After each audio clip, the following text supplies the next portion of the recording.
We're waiting for Mike, our wrestling informant. I'm doing well. Welcome everybody on Rybacks TV. Good to see everybody over here. Welcome in, welcome in. We'll see if it allows Mike to come back in. Dun dun dun dun dun dun dun dun dun dun dun dun dun.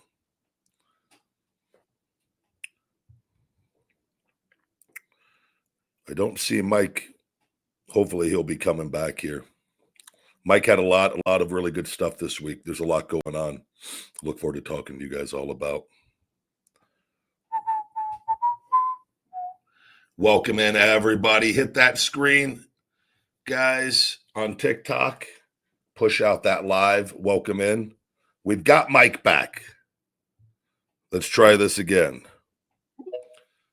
We've got him back. Mike. How's everything going? We finally got it. Good. My big sausage hands accidentally kicked you off the live and you wouldn't have been able to come back in, so I had to restart it. I apologize. No worries at all. No worries at all. So I think the media subject that's out there right now, there's a lot of things, but did you focus a lot last week on the Shane Macmahon AEW rumor? No. So last week I didn't have a show. There was a power outage right before, so I delayed last week's show. So I have not talked about this.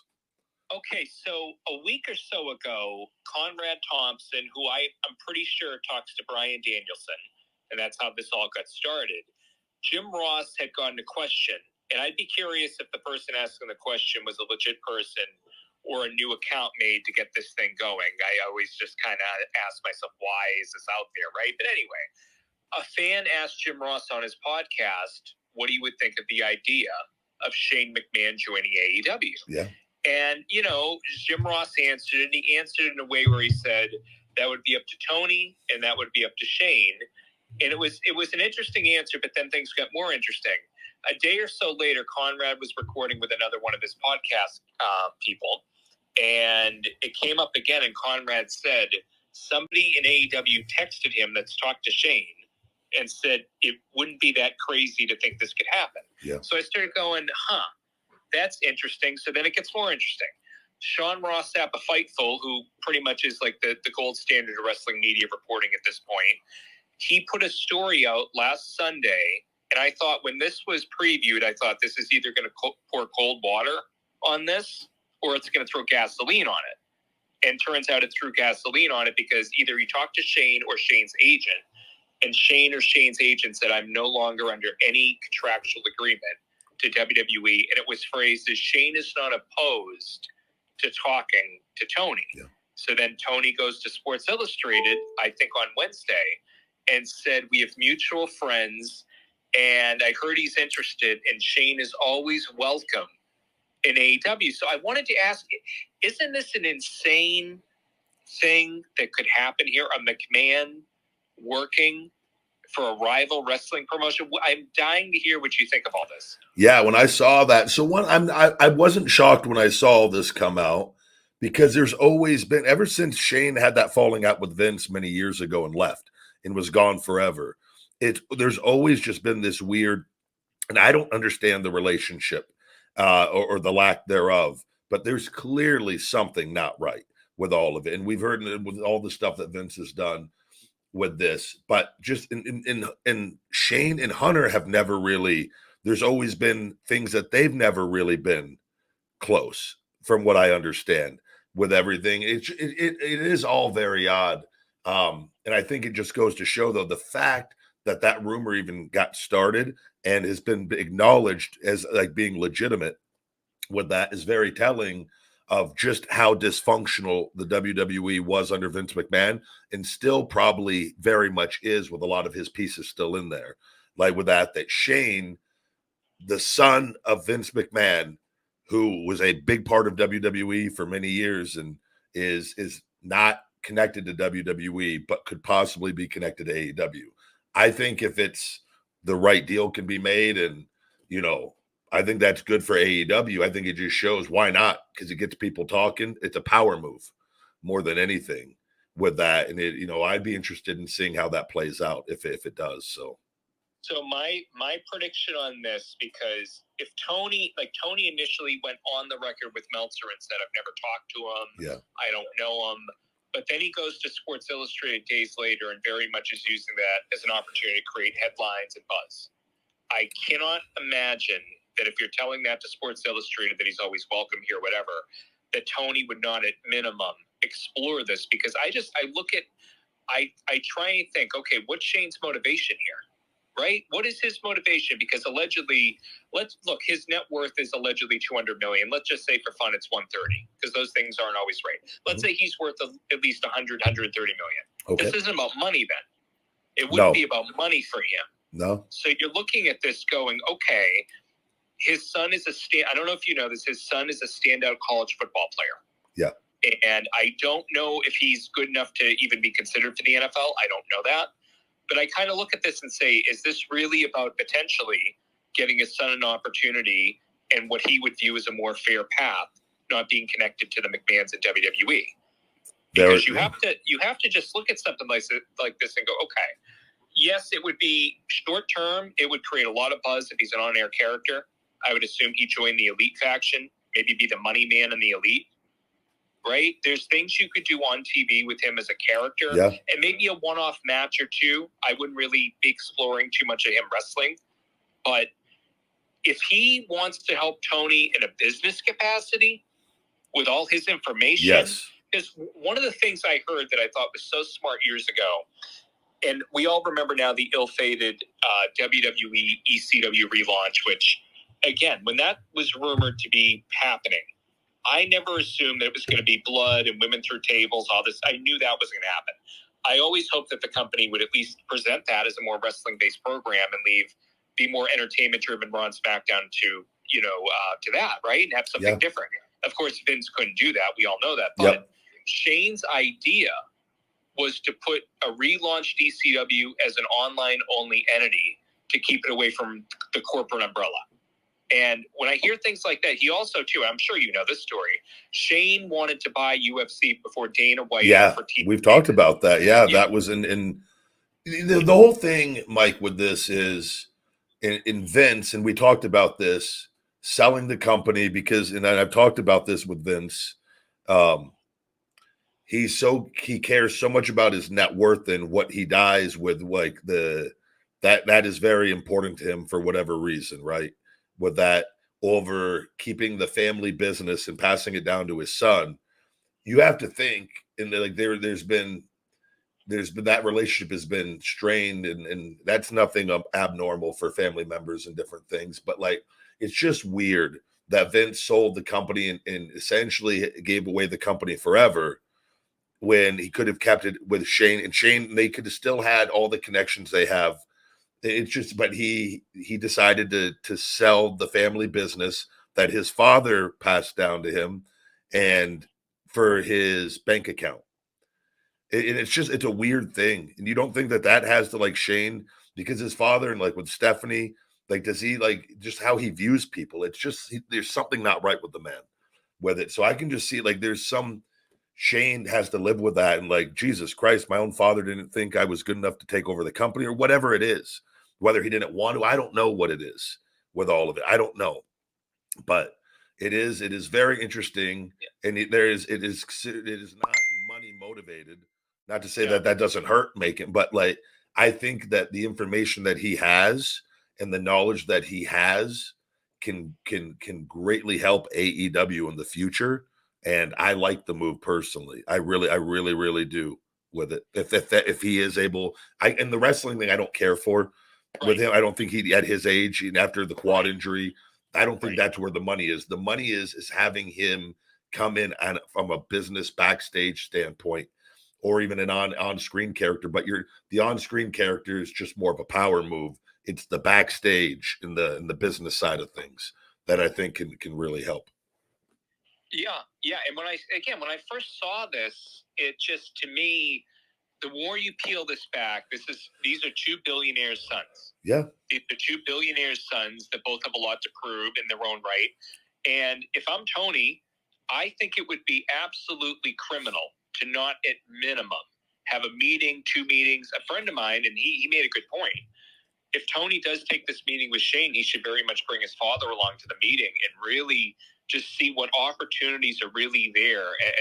Not just, again, everything on TV would be great, but all the information, as you just said, the information this man has. Yeah. The information that is worth exploring at length. And this is, again, and I say this all the time to you, I say this to other people. This is why this is so great, again, that there are two billionaire backed promotions right now, because you have opportunities like this, whatever Shane wants to do, whatever. And again, we know Shane's an adrenaline junkie. We know he loves taking risks. Yep. And apparently and again, I'm theorizing this is Danielson. This is just me. This isn't confirmed. Shane seemingly told Danielson he was like thinking about the idea of walking out on AEW TV. Like, it's something that he feels like and again, it's like that I said this to people. This could be AEW's equivalent of Bischoff and Vince hugging on stage on Raw. Yeah. It's good for them. It's good attention. And it just shows to everything that I've always talked about in the culture and that negative culture in WWE. And this kind of connects too. And it is a war. This isn't a ratings war. Right, this is a war for survival, though, in WWE and everything I've talked about with their connections and suppressing my social media and different things. This is and AEW is learning this, and Tony is I'm sure he's fully aware of what he is playing against. And so, and they have the money. Now it is you are doing everything you want, every resource you can get. And it is because he is looking in the future, no doubt, with this. And he knows that he's going to be in a fight. But I guarantee you, Tony's goal is to be the number one promotion eventually. Whether that happens or not is a different story. And it is going to be an extremely tough task with that. But I think he genuinely cares about wrestlers and wants the best for pro wrestling. He's going to continue to learn along the way.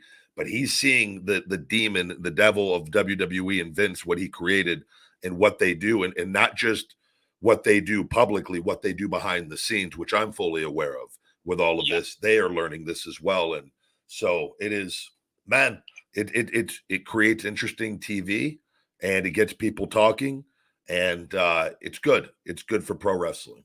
Yeah. And like I said before, I do think this is going to happen, because I just don't think that Tony would put this out there. Now, I don't know if they've spoken yet. I don't think he's telling Sports Illustrated, one of the biggest publications on the planet, that quote about Shane, if he's not at least willing to have a conversation or conversations. Yeah. But I was going to ask you, too, to the Triple H factor here, because this to me is such an intriguing story on so many levels. As arrogant as Triple H is, what do you think he thinks of the idea of his brother-in-law going to help his only competitor? I think they're just, I don't know. I mean, I don't know the exact details of their relationship, but it clearly can't be good because Shane's not in the company.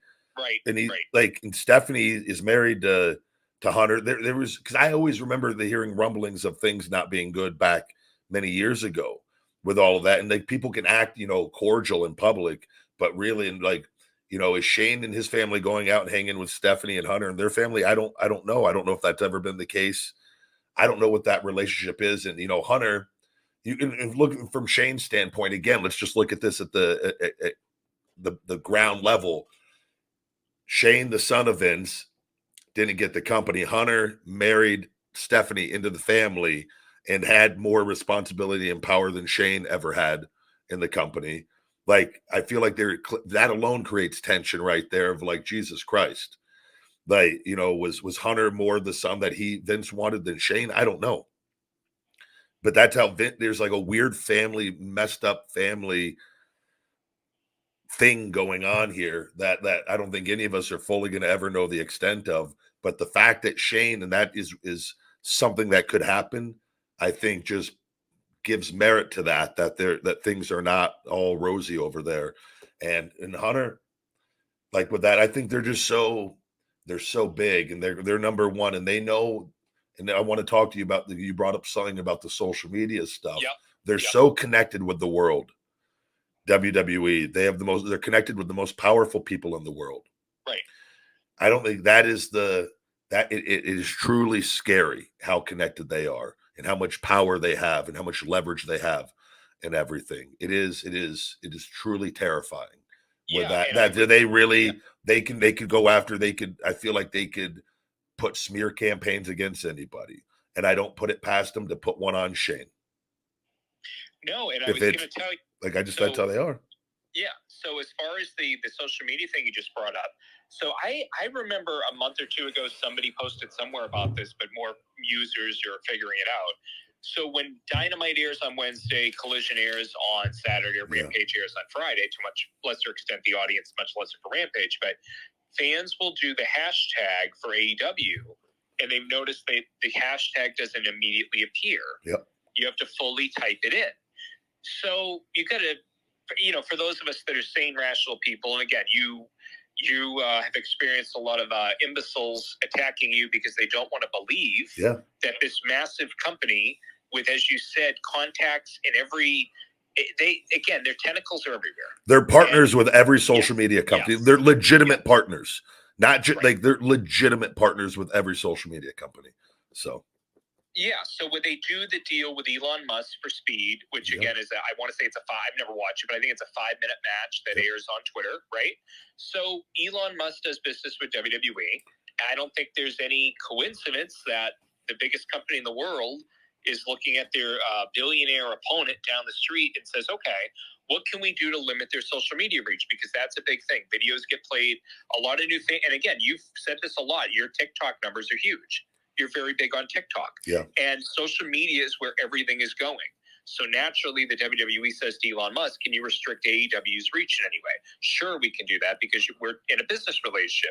So I'm not surprised by that at all. And to what you said about Tony figuring out how things are, he years ago, and you weren't with the company at the time, but he apparently would go backstage at times and visit WWE, and I think he would do charitable things with the Jaguars and WWE. Yeah. So. And Tony should know this better, right? At least he figured it out. But Tony's such a big fan. He seemed naive about getting into their backyard, what they felt like they owned, because that's how arrogant they are. Yep.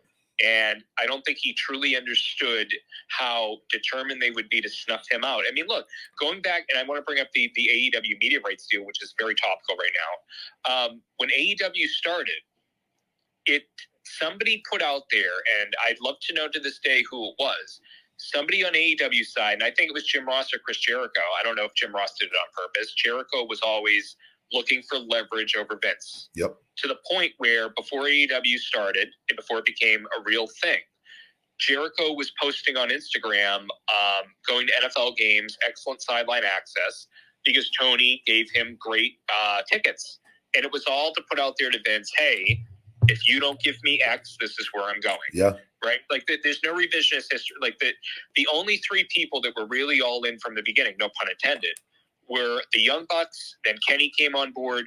Cody seemingly did not want to burn a bridge. And Cody was not, from all the reporting, Triple H only wanted the Bucks.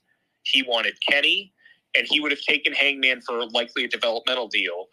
He did not, and this is so crazy because look at everything that happened. Look how wrong they were about Cody, right? Yeah. They never wanted to really recruit Cody back. Yeah. And Cody there, not as reluctant as Jericho, but Cody went to AEW. I think now, and I don't think it'd be shocking for anyone to find this out. I think Cody did have it in the back of his mind. I'm going to go help this company.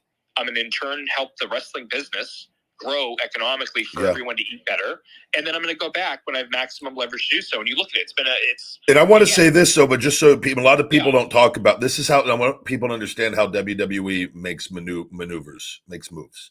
So with Vince and them, they probably didn't really care for Cody as much as a wrestling talent because they never really did before.